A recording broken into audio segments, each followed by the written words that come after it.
रामलला की प्राण प्रतिष्ठा होने के बाद जहां पूरा भारत राममय है, अयोध्या नगरी राम नाम के नारों से, जयकारों से हर तरफ गूंज रही है। इसी राम के नाम को साकार करने के लिए भारत के तमाम पीठों से, तमाम संस्थाओं से साधु महात्मा और जो भी तपस्वी लोग हैं वो अयोध्या की धरती पर आ रहे हैं, अपना कीर्तन, अपना भजन, अपनी कथाएं लोगों को सुना रहे हैं और लोगों को राम की महिमा के बारे में विस्तार से जानकारी दे रहे हैं। लेकिन आज हम जिनके साथ जुड़े हुए हैं वह बीकानेर, डूंगरपुर, राजस्थान, डूंगरगढ़ राजस्थान की धरती से संतोष सागर महाराज जी आए हुए हैं, जो ओंकार चैरिटेबल ट्रस्ट से जुड़े हुए हैं। वह अयोध्या में लोगों को राम कथा का स्वाद चखा रहे हैं, लोगों को राम का रस पान करा रहे हैं। हम जानेंगे कि राम की नगरी में लोगों को वो कैसे संदेश दे रहे हैं। इसके साथ ही इस अवध नगरी में फगुआ का महोत्सव यानी होली अब शुरू होने वाली है। होली के बाद 2 या 3 दिन बचे हुए हैं, तो होली पर राम भक्तों को क्या संदेश देते हैं और महात्माओं में होली को लेकर के क्या उल्लास है, तमाम चीज़ों को हम उनसे जानेंगे संतोष सागर जी से। जी महाराज जी। सभी आपके दर्शकों को मेरा जय सिया राम। अयोध्या में आकर के, पुनः अयोध्या में आकर के आज से 5 वर्ष पूर्व मैं इसी अयोध्या में आया था जब राम मंदिर का फैसला आने वाला था, और आज 5 साल बाद में मैं पुनः अयोध्या में आ रहा हूँ। तो आज मुझे अयोध्या पहले भी प्रिय लगती थी, पर अब तो लगता है कि पूरी अयोध्या सजी हुई है और स्वयं राम लला यहाँ पर विराजमान है। सनातन के हर प्राण में राम है। तो 500 वर्षों की जो सनातनियों की तपस्या थी, उस तपस्या के फल स्वरूप आज पूरे हिंदुओं की, सनातनियों की ये विजय है कि सुंदर भव्य राम मंदिर का निर्माण अयोध्या में हुआ है।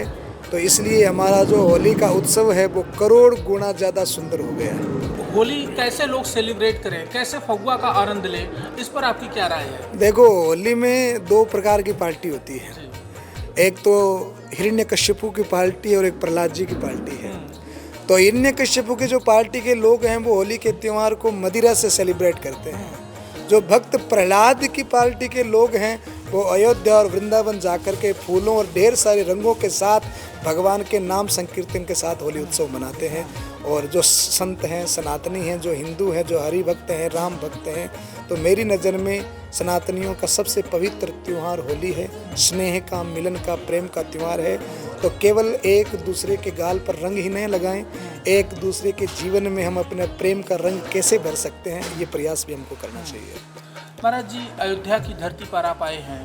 अयोध्या की धरती से और होली आ रही है, होली को ध्यान में रखते हुए भारत में लोगों के बीच में एकता आए, अखंडता आए, लोगों में कहते हैं ना एक ज़्यादा, मतलब बहुत ज़्यादा यूनिटी की भावना हो, उसको आप क्या मैसेज देंगे लोगों को? देखिए, इसमें ये बात है, जिन लोगों ने बहुत ज़्यादा विदेश यात्रा की है ना, उन लोगों को ये पता होगा कि भारत से ज़्यादा एकता और अखंडता कहीं है ही नहीं। तो भारत को ये क्वेश्चन ही नहीं करना चाहिए कि भारत की एकता अखंडता कैसे होगी। भारत में एकता थी, एकता है, अखंडता भी है। भारत में जितनी प्रकार की जातियाँ हैं, जितने प्रकार के संप्रदाय हैं, जितने प्रकार के धर्म हैं, अन्यत्र कहीं पर भी नहीं है। इतनी जातियों के लोग, इतने संप्रदाय के लोग यहाँ पर स्नेह और प्रेम से रहते हैं। ये एकमात्र देश भारत है। हाँ, कई बार कुछ राजनीतिक लोग या कोई प्रकार के विद्रोही लोग अपने स्वार्थ के कारण थोड़ा बहुत विद्रोह करवा देते हैं, क्योंकि भारत अखंड है, एक है, एकता है, इसमें कोई दो राय नहीं है। महाराज जी, पूरे विश्व में 163 देशों में मात्र 2 ही देश ऐसे हैं जो हिंदू प्रधान और सनातन प्रधान हैं, भारत और नेपाल। पूरे विश्व में सनातन की प्रधानता कैसे फैले और भी देशों में लोग सनातन को कैसे स्वीकार करें, इसके लिए आप महाराजा या आप संतों की तरफ से क्या प्लानिंग है, क्या सोचते हैं आप लोग? देखो, किसी भी धर्म की विशेषता को जानना हो या धर्म का जानना हो तो सबसे आवश्यक है उस धर्म के ग्रंथ को जाने। अगर आपको मुस्लिम धर्म को जानना है तो कुरान पढ़नी होगी। अगर आपको क्रिश्चियन धर्म को जानना है तो बाइबल पढ़ना होगा। अगर आप सनातन को जानना है तो आपको भगवत गीता, रामचरितमानस और भागवत जैसे ग्रंथ पढ़ने पड़ेंगे। अगर आप चाहते हो कि आपकी आने वाली पीढ़ी या पूरे विश्व में सनातन धर्म फैले, तो गीता का संदेश, भागवत का संदेश, रामचरितमानस का संदेश, यानी कि हर ग्रंथ को, हर सनातन के ग्रंथ को हमें लोगों तक पहुंचाना पड़ेगा, क्योंकि किसी भी धर्म को जानने का सबसे सरल तरीका है उस धर्म के ग्रंथों को पढ़ना। आपसे एक आखिरी सवाल है, आप युवा महाराज हैं, अभी यंग एज में हैं आप।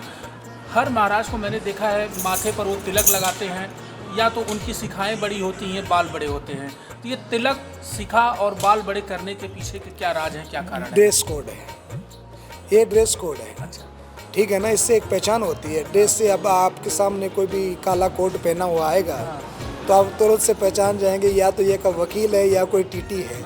उसी प्रकार संतों का तिलक, मालाएं, बाल ही उनका आभूषण है जिससे उनकी पहचान होती है, और इससे ज़्यादा कुछ भी नहीं। आप अयोध्या से राजस्थान जब जाएंगे बीकानेर वापस, तो क्या भक्तों को वहाँ मैसेज देंगे, हमारे राजस्थान के भक्तों को? देखो, ऐसा है कि लगभग तो राजस्थान अयोध्या आ चुका है, क्योंकि जो वर्तमान गवर्नमेंट ने जो भक्तों को जो सुविधाएं दे रखी है अभी, तो लगभग तो भक्त लोग यहाँ अयोध्या आ चुके हैं। और जो यहाँ आकर के गए हैं तो वो क्योंकि अयोध्या आए और भक्ति का रंग न चढ़े, ऐसा संभव ही नहीं है। तो वो सब यहाँ से राम भक्ति का औषधि लेकर के जाएंगे। और अगर हम यहाँ जाएंगे तो नहीं आए हैं, उनको कहेंगे कि भैया एक बार अयोध्या जा कर के आओ, चूक गए तो फिर चूक जाओगे। अभी हमारे साथ ओंकार चैरिटेबल ट्रस्ट बीकानेर के अध्यक्ष महाराज संतोष सागर जी जुड़े हुए थे, जिन्होंने होली, सनातन और राम भक्तों के लिए स्पेशल मैसेज दिया। और उन्होंने कहा जो भी भक्त अयोध्या आया है उसने समझ लीजिए सारे पुण्य का काम कर लिए, जो भक्त अयोध्या नहीं आया वो चूक गया है। ये महाराज जी का उपदेश है और संदेश है। मैं देवेश पांडे, अयोध्या।